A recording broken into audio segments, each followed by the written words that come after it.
good morning, everybody, and thanks for being here. And I'm going to leave my coat on because I hear there's some potholes outside. Are you going to walk with me, maybe?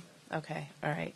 So let me first thank all my staff who are here. I'm joined by Director Dormsjo, who is going to talk to us about potholes, which is a very, very timely topic all across the District of Columbia. The DDOT pothole team is declaring its annual war on potholes, and we are launching today Potholepalooza. And as many of you know, we have had a pretty difficult winter season this year and last year as well in terms of the number of snow or ice or freezing rain events that have required us to use, treatments on our roadways. So with today's kickoff, we're going to tackle the pothole problem head on. And DDOT is going to talk to you a little bit about what that means, but let me say a few things. First, DDOT is adding extra crews to fill potholes. DDOT will expedite pothole repairs and make repairs to potholes in 48 hours instead of what has been a standard 72-hour time frame. We will ensure that our roadways are maintained and in good shape and that commutes around the district are smooth, comfortable, and safe. We're estimating that at least 12,000 potholes will be addressed by our pothole team. The cost is approximately $2 million, but we know that it is an investment worthwhile for residents and visitors to the District of Columbia. DDOT has been, let me say this, while we're launching Potholepalooza today, DDOT has been filling potholes that have both been called in by residents of the District of Columbia and that they have discovered in inspections of our roadways. Whenever we had temperatures that were warm enough, the agency has been out filling potholes. DDOT has repaired, I'm told, 7,500 potholes. We're also joined by our Director of the Office of Unified Communications, Jennifer Green, and Jennifer's team is the one who's taking the 311 calls. Let me give you a little more context. In a typical year, DDOT will address anywhere between 25,000 to 30,000 potholes. And because of the harsh winters of the past several years, those numbers have increased to 65,000 potholes. In the fiscal year 2015, DDOT has already addressed over 20,000 potholes. So today we're here in Ward 8 where we can see the DDOT team in action and they're going to be addressing Joliet Street and nearby Martin Luther King Jr. Avenue. So DDOT created Potholepalooza to enlist the public's help in identifying locations where repairs are needed. The first Potholepalooza was in 2009. So let me now also tell the public ways that they can tell us, and we've already gotten a lot of calls about potholes that need the government's attention. They can call, of course, 311. They can also use the online pothole repair site at ddot.dc.gov. They can also tweet at DDOT the location at twitter.com/ddotdc and use the hashtag Potholepalooza. So let me now turn to Leif to tell you a little bit more about the DDOT approach to Potholepalooza. Thank you, Madam Mayor. I love the smell of asphalt in the morning. Pretty good one, eh? No. Okay. Well, welcome. We're going to get outside soon. I don't want to hold you back from the show and tell portion of the program. We're going to get out there and show you 4 different treatments that we bring to the pothole repair effort. We have experienced 2 very bad winters in a row, so this freeze-thaw cycle really does some damage to the roads. The roads are in rough shape. We're aware of that, and I want to talk to you about 3 things that we've done differently this year than before. Okay, so first of all, it's important to note that the crews and the equipment that we use for the snow and ice operation are the same as the pothole operation. So we every year have to figure out how to convert that equipment and redeploy those crews from the snow fighting effort to the pothole fighting effort. And getting that timing is really important because we have to factor in the availability of asphalt, we have to factor in the availability of equipment, and we have to take into account the temperature. This year, we started to work with DPW to redeploy the asphalt teams in a scaled manner a little bit earlier. So we essentially have started our ground campaign 2 weeks ago. Okay, we're not at full-scale operations, and that's what we're really announcing today, that we're scaling up and we're going to make a full conversion of the crews, the equipment, and our focus from the snow fighting effort to the pothole fighting effort. And that's really kind of a new thing that we're doing this year. The second new thing that we've done is we've organized the DDOT team in a much more centralized way. Historically, we had a number of different units within DDOT doing work on the roadways that they were responsible for, and that was fine. And I think that was really something that demonstrated some good results, and the mayor spoke to how much work has been done in the past. But this year, we've stolen a page out of the DPW playbook, and we're basically recreating the snow operation, but for potholes. So we have a unified command. We have a general in charge of that whole operation, Jeff Powell. I'm going to invite him up here in a second, who's coordinating the entire effort, just like DPW runs the snow fighting operation. And so everyone's reporting into the same command structure. We have a constituent service and IT component that's supportive of potholes. It's not separately divided out among the business units. And we have the flexibility to move crews into the areas that have the most need.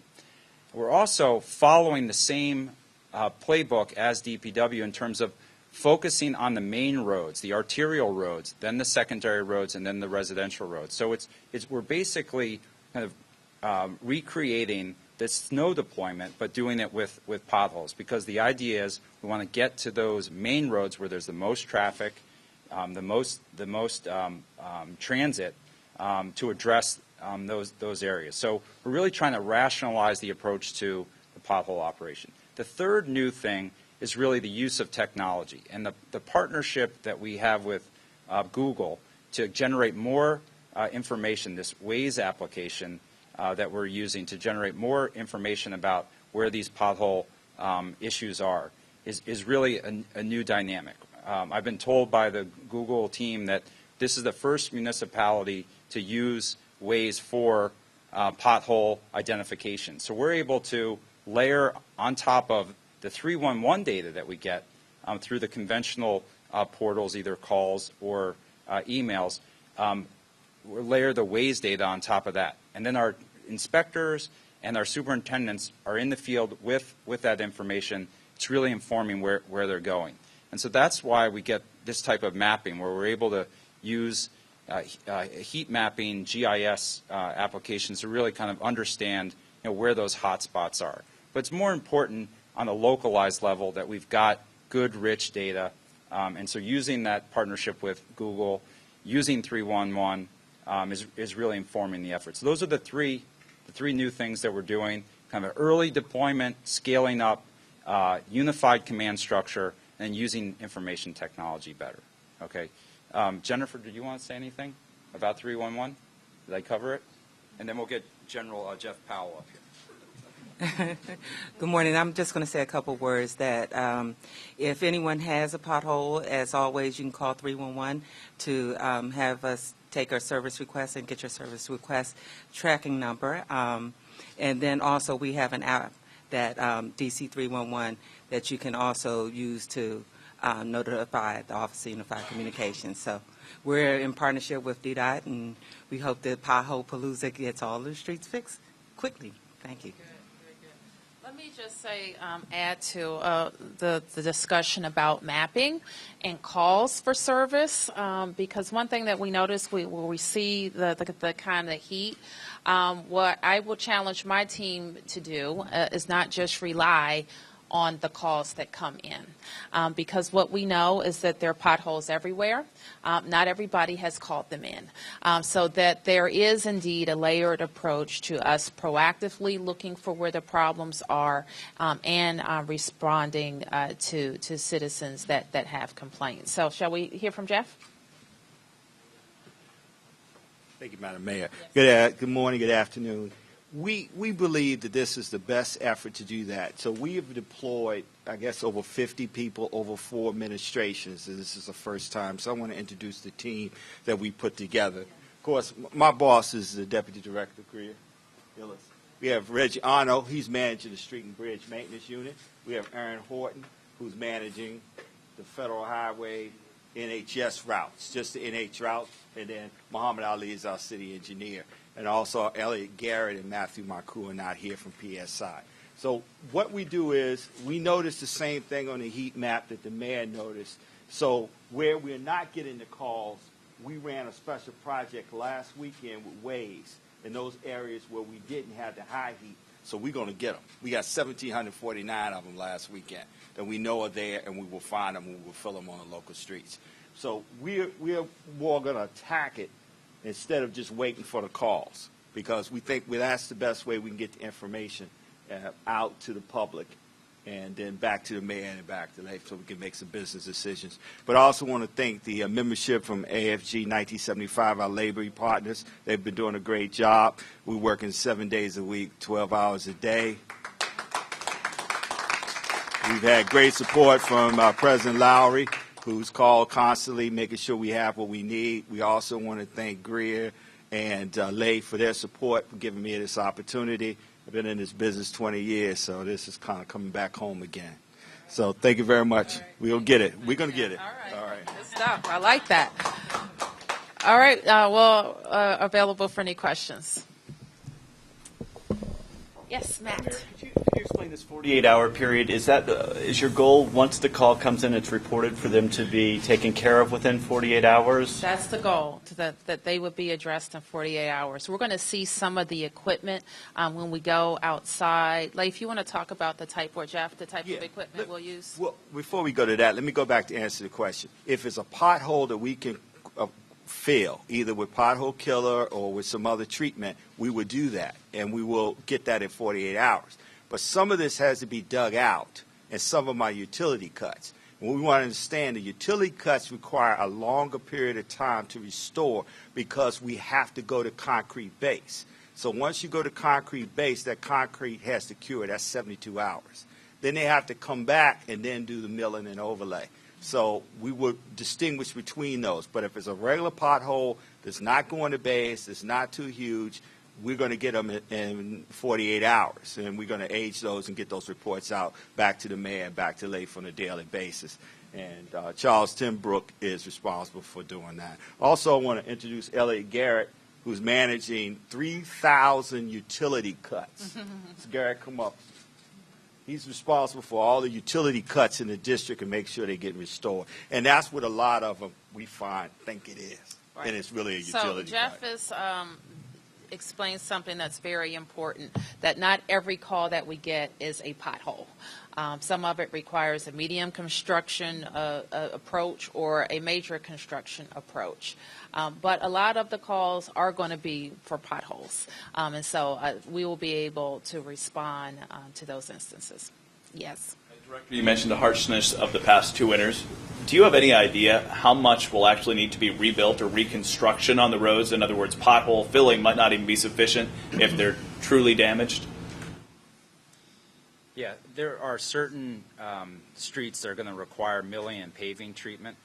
Okay, and so we're going to aggressively spend down the budget that we have for that. I think the focus is really on the local neighborhood streets. Our federally funded highways are in pretty good condition in terms of the index, comparable to surrounding states, kind of in the low 80s in terms of good or excellent condition. It's the local streets that need the work, and that's where we're going to be emphasizing our deployments.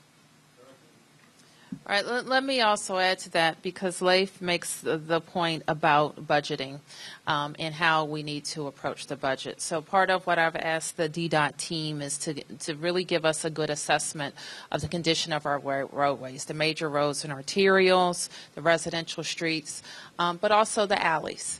And so we are doing that assessment now so that we can make the appropriate recommendations about funding to really knock down the repairs that we need over a period of time. Yes. It seems if you fill the same potholes over and over again, how long do these patches last? Why does it seem that way? Because every year in fact, there's thousands of potholes. Well, every year that we treat the roadways, and so that there are potholes created from these various treatments. So we will continue to fill potholes where they pop up over the course of a course winter, but we will also do, as I just mentioned, an assessment of major road work that's needed. Yes. Mayor Bowser, what does your home street look like? It's okay. I have a persistent pothole. It gets filled, and then it gets opened up again. I do report it. Mine looks okay. I also have speed bumps that I think suffer from snow plows hitting them and create jagged little corners that we fill. So it's okay. Yes. Just to what you were talking about now, we are seeing some potholes that were already filled and they're opening back up again within a week. Is there any kind of new patchwork? Is there anything differently that you guys are doing to guarantee the city that, you're really trying to make this work here? Because it is a lot of money that's being used in this program. Well, it's a $2 million investment just in the Potholepalooza alone. But when you think about the number of vehicles that travel on our roadways, the amount of commerce that is generated because people can go to work, it's relatively small. And so that's why it's part of our charge today to make sure not only that we're doing the pothole work, but we're looking long-term to see the major investments that are needed. But I think if your question is, we've already filled a pothole this season, it's opened up again, and what's going to change? So let me have Leif answer. That's what you're using? No, there really isn't a very sophisticated response to this question. It's the same asphalt treatment that has been going on for decades. Improving temperatures are the force multiplier.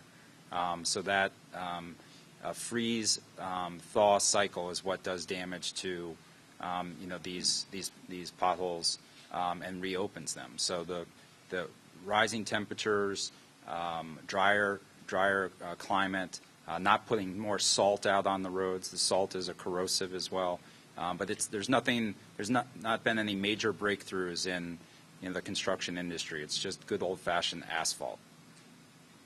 We ready to go outside and smell some? Mm-hmm. All right, good.